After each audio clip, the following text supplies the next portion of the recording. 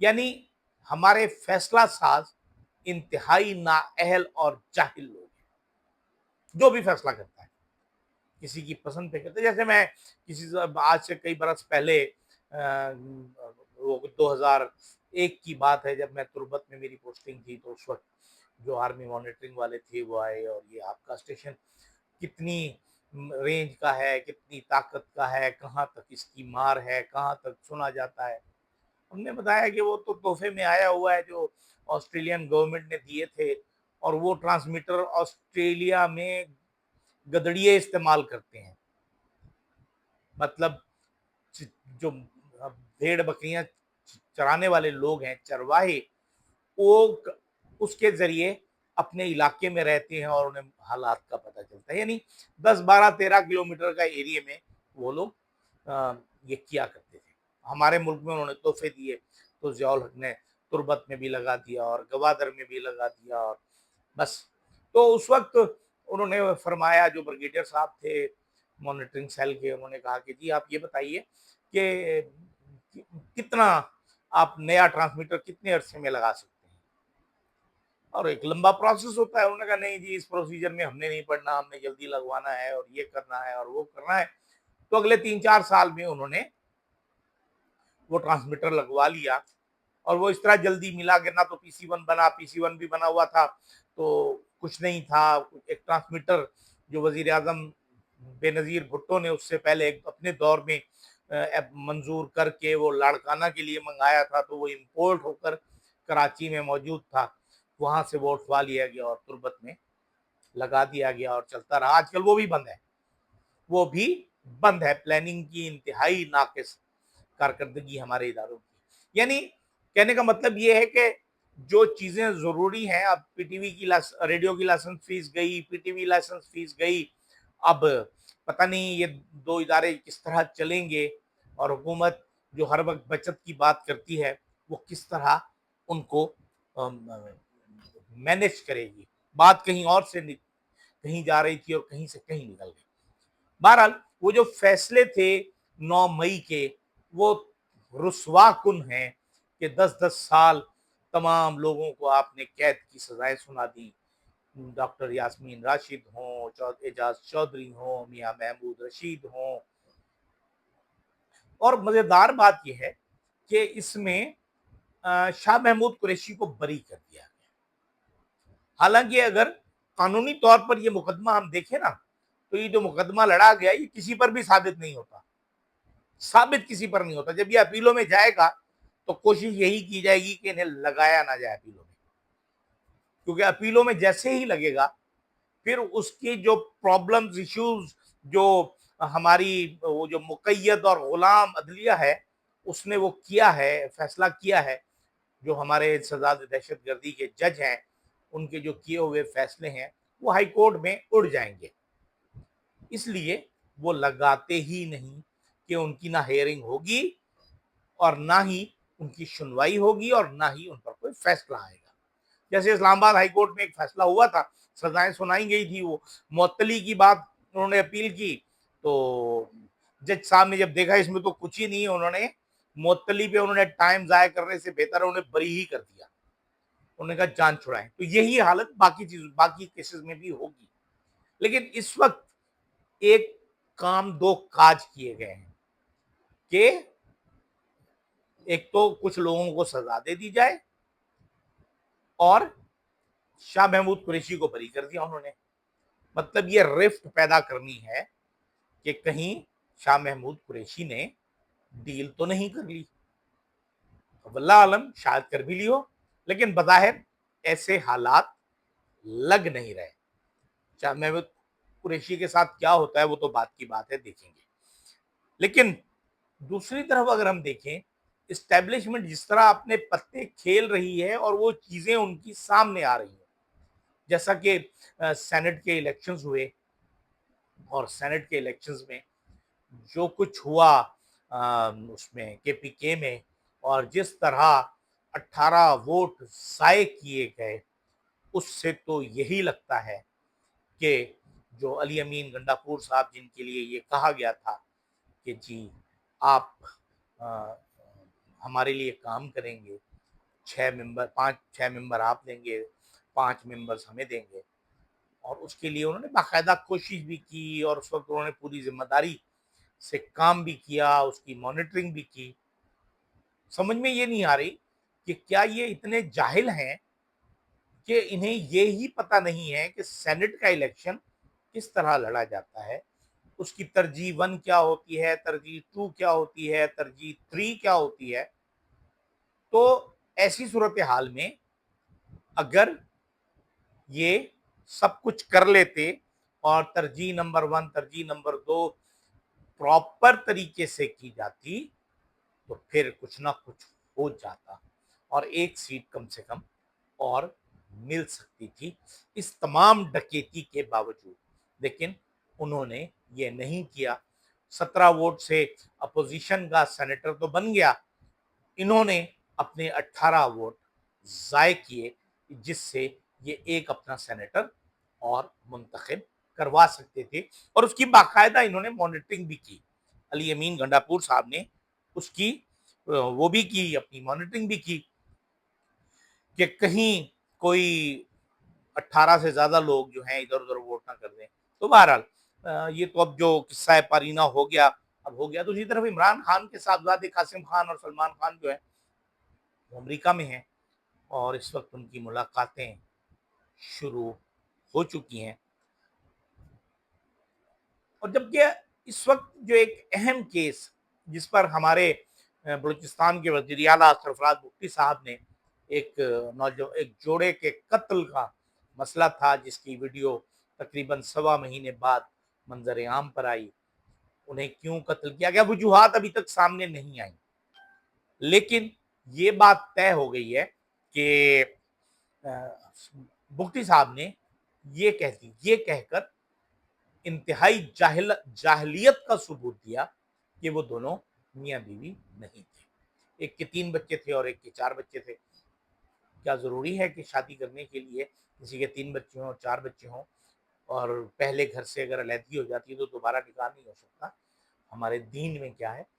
اب اول تو ان کا ازدواجی سٹیٹس آفیشلی، جیسے انہوں نے پریس کانفرنس میں بکواس کی ہے، میں یہ لفظ استعمال کروں گا کسی کی کریکٹر اسیسینیشن کے لیے، تو سرکاری طور پر جو ان کے ترجمان ہیں یا خود آ کر بتائیں کہ اگر وہ یہ تھے تو ان کا تعلق کیا تھا، اگر وہ شادی انہوں نے کی تھی تو کیا ان کی پہلی شادیاں ختم ہو گئی تھی، کسی وجہ سے وہ خاتون بیوہ ہو گئی تھی، علیحدگی ہو گئی تھی.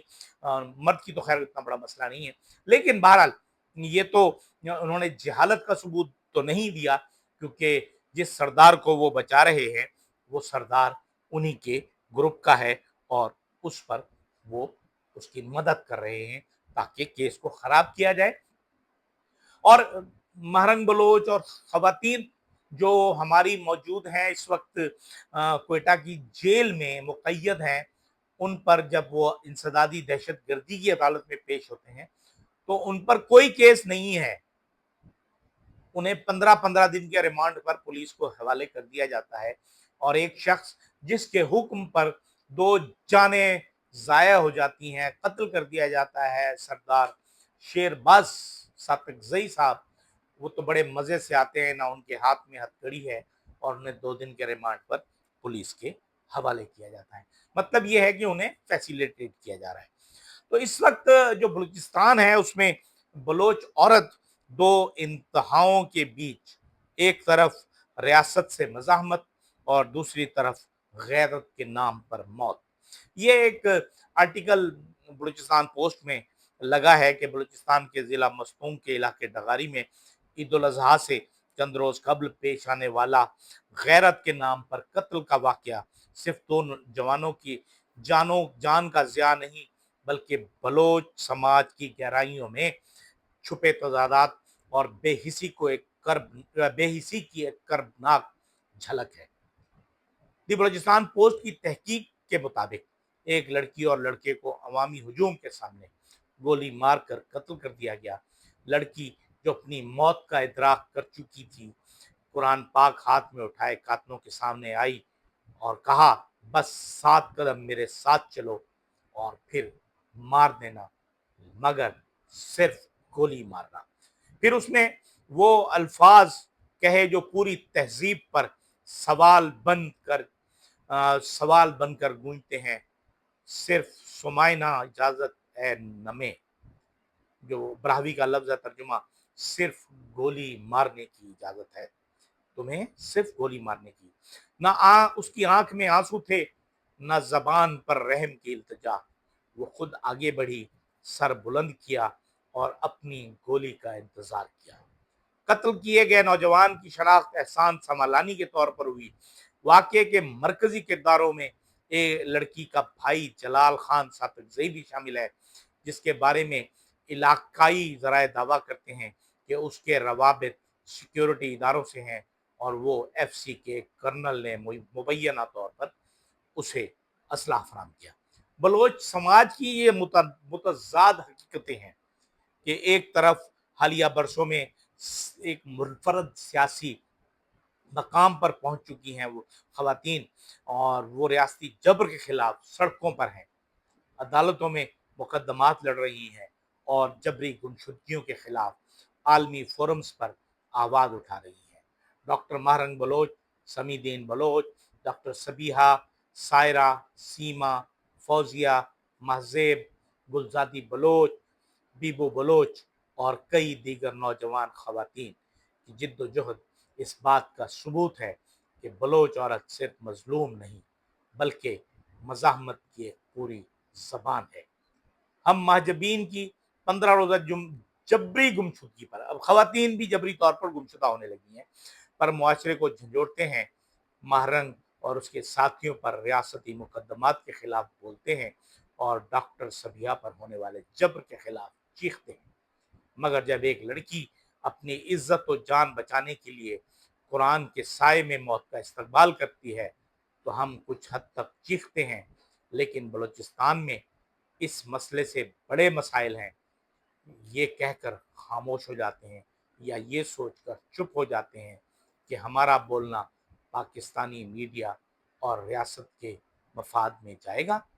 ہم کہتے ہیں کہ پوری قوم ایسی نہیں، یا پھر یہ سارا واقعہ نصیر آباد کے قریب ہوتا جو سندھ کے قریب ہے تو وہاں کا کلچر مختلف ہوتا کیونکہ وہ سندھ کے قریب ہے۔ لیکن بہرحال یہ ایک کہانی ہے مزاحمت کی، قربانی کی، صبر کی، استقامت کی، جس کا شکار ہماری بلوچستان کی خواتین ہیں۔ یقیناً ہماری روایات، قبائلی روایات بہت اہم ہیں، لیکن زندگی، موت، قید اور آزادی، اس کے لیے قوانین، ملکی قوانین جو ہوتے ہیں، آئین کے مطابق جو حقوق ہوتے ہیں، اور آپ کو آپ کا دین کیا اجازت دیتا ہے، اس پر عمل کرنا بہت ضروری ہے، کیونکہ ہمارا کوئی عمل بھی اسلام کے عمل سے متصادم ہوا تو وہ غیر قانونی ہوگا اور اس کے لیے ہمیں اپنے رب کے آگے جواب دہ ہونا پڑے گا۔ اجازت دیجیے، اللہ حافظ۔